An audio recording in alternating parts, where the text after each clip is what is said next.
Men, women, boys, girls, welcome to day 5 of Humility Month. It is Monday, and just some quick encouragement for you today.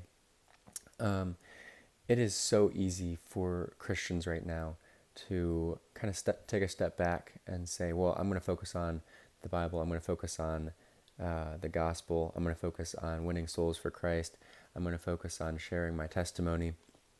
For pastors to say, I'm going to focus on just sharing the gospel, focus on just reading from the Bible. That is incredibly important.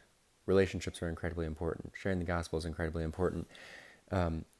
Helping people to be saved by Christ is incredibly important. But part of their salvation is going to come from freedom. Now, I say part because Christ is their salvation. But if they are confused about everything in society, if they're confused about everything that is truth, then how do you expect them to put their faith in the greatest truth?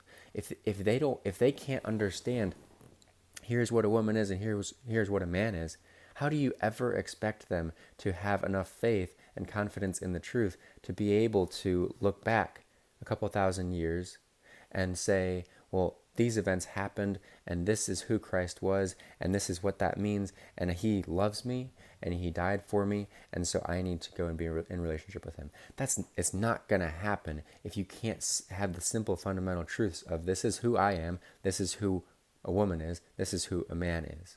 So this battle here is killing people physically and spiritually. So this battle, don't step out of it. Don't be on the sidelines. There are no sidelines. You either are for truth, for freedom, or you are against it just inherently by standing on the side. Some encouragement for you. 1 Corinthians 16:13. Be on the alert. Stand firm in the faith. Act like men. Be strong. Let all that you do be done in love. Let all that you do be done in love. Men, please stand up against this. Men, who do you want to be teaching your children? Men, what do you want this country to look like for your children, grandchildren, and great-grandchildren? We are in a culture and society that thinks so much about right now and where we're at and what we get to have. We actually don't even we think so much about that virtually everything we have is on credit. We can't even think about like tomorrow because we have to have everything right now. Everything is instant.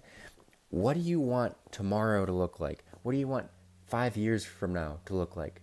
What do you want the next 2 generations to look like for your kids? You're not in control of all of it, but you are in control of some of it. Your kids are going to be affected by what you do now and what your peers do right now.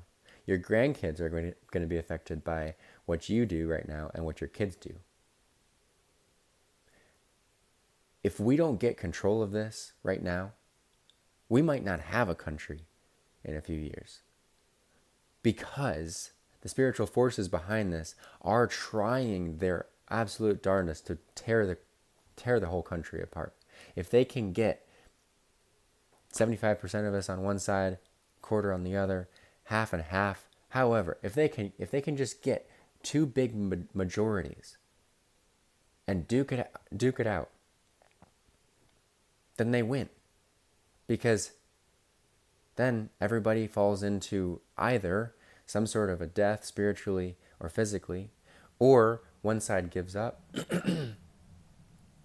sacrifices their masculinity and their femininity, and bows down to worship a different God. Let's stand against this in prayer. Just going out and just yelling, that's not going to do anything. Simply leveraging your wallet is not going to do as much. Please do that. It's not going to do as much, though, as praying in faith, praying with Christ. God has the ability to save this nation, not us. Men, lead your families. Men, take them to church.